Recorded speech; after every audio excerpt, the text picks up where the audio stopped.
Right, here we are, guys, back for another guide, part 2 of the Masters. So if you didn't catch my other guide, do check out the other version. It's going to be with a little bit more advanced balls and clubs. This is going to basically be free-to-play balls. I'm going to stick to Kingmakers, maybe one or two Berserkers. And aside from that, also have a Pak 4, a little bit lower clubs, just to show you how to get through Masters if you do need to, with kind of weaker clubs. So you can see with how my opponent's going, this is going to be more or less my approach. You see the good ball ends up costing him. So you do got to be somewhat precise with your perfect ball timing. Now what I'm going to try to do for this is we're going to go, maybe I'm thinking about 4 on the top spin here. Try to land right around here. But I'm also not going to use very much power at all. So here's about 5 rings. I'm going to need to go at least, thinking 6 or 7 for sure. Aside from that, you'll see very little power. More of a precision shot. I used just a touch of power. And you can see, more so than anything, just trying to get it in play.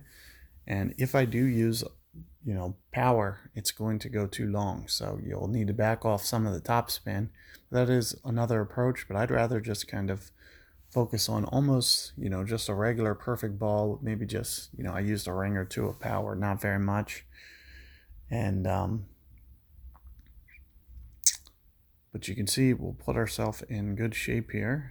Looks like opponent's still going to be able to reach the green. You can get it to roll back into the fairway. You should be good. You'll just want to kind of play this a little bit safe, more out to the left.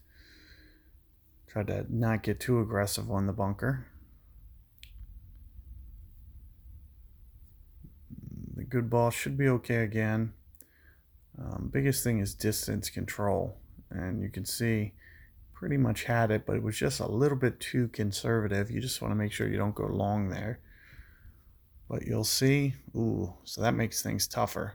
So if you do get up too far, you'll see that I'm no longer in sniper range, which actually does add kind of a complication. Another thing you can do technically is a rough bump. This isn't the easiest shot to pull off, but it's something that can be done. So you'll see, more or less, I'm just trying to play the ball guide. Very tough to make this shot, though. I do want to just point that out. Thinking somewhere in the neighborhood of maybe 9-ish rings here. And you can see it's still clubbing down, which is really going to cost me. I may just time out. So I'm just going to time out, see what my opponent does. We'll do it again.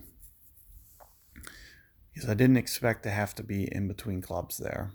But, just do be aware of that you can go for that rough bump intentionally. And let's just see what my opponent does here. We'll probably just end up going with a B52 approach and just using our side spin since we are so in between clubs. I don't want to kind of restrict my power if I'm in between clubs. So you may be better off just kind of, taking off the top spin there. If I would have done like 2 bars and just kind of stay away from that edge, it is going to probably make the shot just a little bit easier.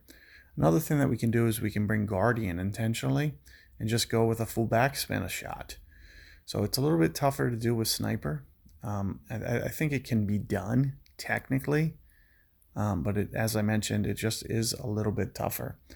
Now you can see opponent does get the eagle. I'm just going to probably go with something and then, try to get out of this because I don't want to wind up with a birdie on the first hole. So I'm just going to kind of forfeit here.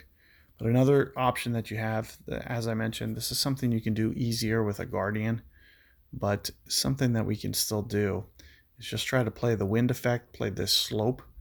So you can see that I'm just trying to kind of keep the ball guide kind of over here, I'm thinking, and it should kind of straighten out with wind effect. So I am going to go probably pretty close to 11 rings here. It's kind of like a mid-ish club adjustment. You'll see I'm doing it in one motion. And let's just see how this looks. Let's see if I can get it to take the back stop. And sure enough, there you can see it shooting. If you get it up higher, it will come all the way down. Now I'm going to try to get out of this and try to make sure that it doesn't register. I'm not sure if it will or not. The ball was still moving. But you can see more or less what I'm trying to do. If you can get more higher up on that slope, it comes all the way down to pin high. So hopefully you're able to get that. Good luck, and I'll see you guys on the next one.